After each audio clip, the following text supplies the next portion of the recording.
And one of the first things I actually did that really changed my life was sign up for the New York City Marathon. I felt so mentally strong after that. And that was one of the really clear indicators, like, okay, this goal setting thing is powerful. Goal setting, I'm pretty sure I read this somewhere. I must have seen it on TikTok if I said I read it somewhere. No, it was in a book. Doc Amen talks about goal setting in his book. What's it called? How to Raise Mentally Strong Kids. And in the first part of this book about raising mentally strong children, which obviously is very important, they talk about goal setting being one of the most important things for like strong mental health. And I've always been that way. If I'm just floating through life, I feel really bad. I feel shit. Honestly, if I'm floating through and I don't have a purpose and I don't know what I'm doing. And honestly, I went through this when I had James, when I first became a mom, because I had been working my entire life. I had been setting these goals, moving to America, working on certain projects, meeting certain people, earning a certain amount of money, being self-sufficient, all of these things that I had like worked towards for many years. And then I did the most earth-shattering, unbelievable, incredible thing that I've ever done in my life, which is give birth to my first child. And it changed everything for me in a way that I would never, ever want to go back to my life before my babies. But I felt like I didn't have a purpose. I felt like I was floating through life, and I had been this really driven career woman who was obsessed with like achievement and the validation that came with achievement.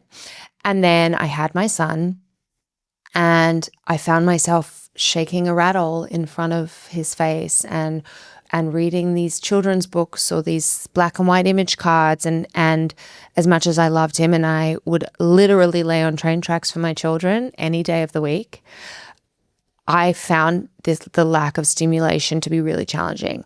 And so that's when I started to really lock in on goal setting and like set goals, attainable goals, unattainable goals, goals that I thought were like a total pipe dream, and just start chipping away at them. And one of the first things I actually did that really changed my life was sign up for the New York City Marathon. And I did it because of our beautiful dear family friend, Romy, who has a very severe heart condition and was treated at Boston Children's Hospital. And I saw the incredible work they did, and I really felt like, okay, I want to give back in some meaningful capacity. And in order to be able to raise money and do that, I have to do something really hard. And so I signed up for the marathon, the New York City Marathon. And without a doubt, training for a marathon is the hardest physical thing that I've ever done, aside from pushing Ford's head out of my body without an epidural. That might have been slightly harder. But I didn't set that goal. I didn't want to have a painkiller-free childbirth. I was hoping to have that epidural and really chill out, and it didn't work that way. So anyway, I digress. I decided that I was going to do the New York City Marathon. And throughout the entire process, I was just kicking myself every day. Why am I doing this? Why have I signed up for this? This is so crazy. Everything hurts. I don't want to go and run 18 miles tomorrow.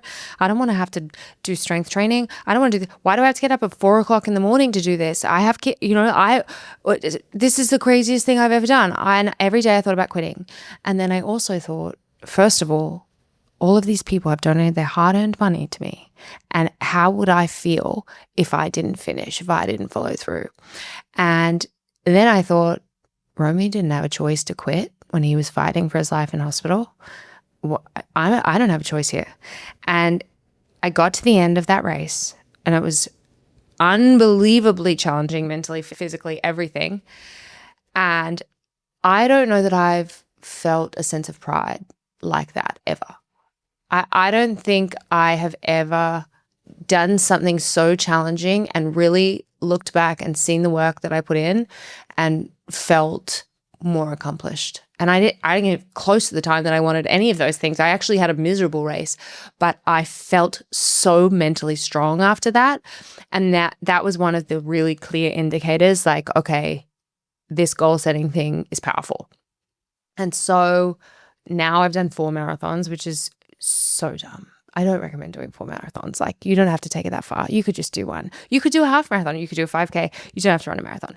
But anyway, I've done 4 of them because this process of setting a goal and working towards something and working really hard and achieving it gives you such a strong sense of self. It makes you mentally strong.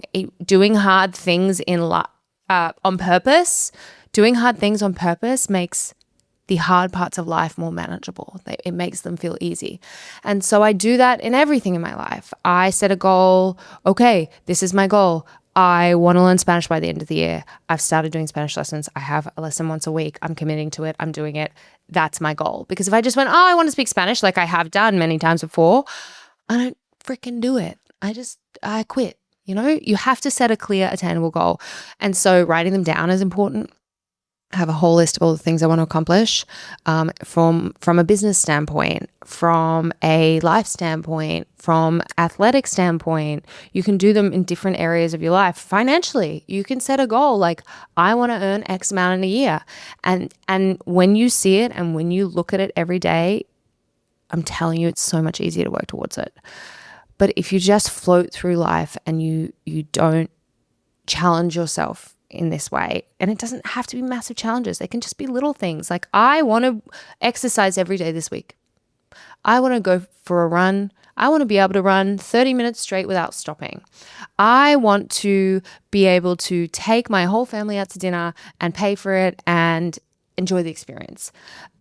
Whatever it is, like, doing that for yourself is one of the best gifts you can give yourself.